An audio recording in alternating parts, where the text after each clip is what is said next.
Hey everyone! Well, the PFL semifinals move over to Wichita, Kansas this week, and the fight prediction comes in the co-main event where the definition of young lion versus old lion is. Before we get into the fight prediction though, I ask that you kindly like the video, share it out, punch that subscribe button. It costs you nothing. Helps me out tremendously.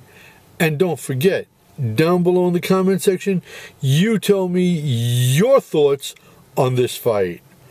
We're talking about ex-Marine, well, I don't know if you're ever an ex-Marine, former Marine, former Bellator flyweight champion, Liz Carmouche, has her hands more than full with Elora, the undefeated BJJ black belt, uses low kicks to slow down her opponents. She cuts the cage off really well, and when she wraps a body lock on you and she has you in her grips, she's like an anaconda. However, some of her takedown attempts to get down to the mat are, shall we say, a little reckless, especially the ones that come in the center of the cage. Along the fence line, they're fairly good, but the center of the cage, she can be a little sloppy with the takedown attempts. The 27-year-old, though, has 5 submission victories, 6 finishes out of her 8 wins, and 4 of those are first round finishes, including 3 of her last 4 fights. So to say she's on a real hot streak is an understatement. But she tends to leave her chin somewhat exposed. I don't know what it is about high-level BJJ practitioners. I mean, I'm thinking Damian Maia, Charles Oliveira. They tend to leave their chins open, and that's what Elora does as well. But that's where Liz Carmouche has an advantage, because she comes forward with pressure. She throws punches and bunches, blitzing combinations. Her takedown defense isn't that bad. It's not super high level, but it's underrated.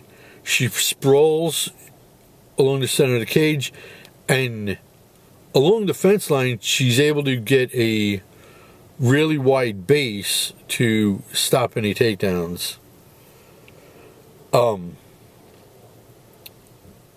When she herself gets takedowns, her wrestling and grappling are top notch. I mean, that's what she's known for. Her submission game isn't that bad. She can come up with subs out of nowhere. Liz lands some heavy knees in the clinch.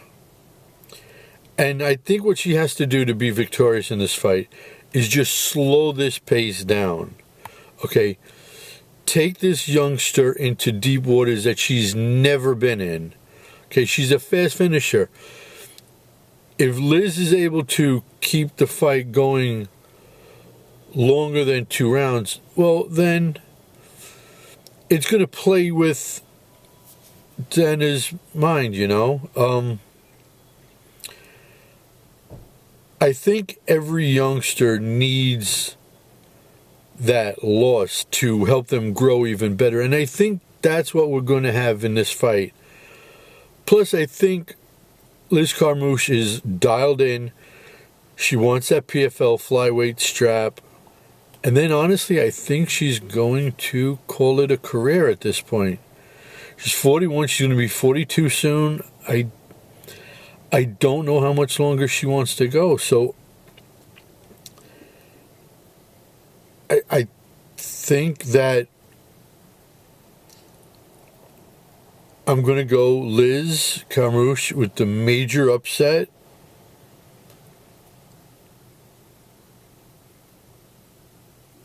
I like it. Split decision victory. And look, I would love to see a matchup of Elora and Dakota Ditcheva.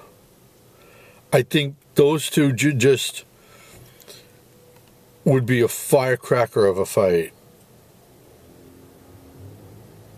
So there you have it. That's the fight prediction for the PFL in the semis. Liz Carmouche upset over Elora. Till the next video, Cyclone saying, peace out, homies.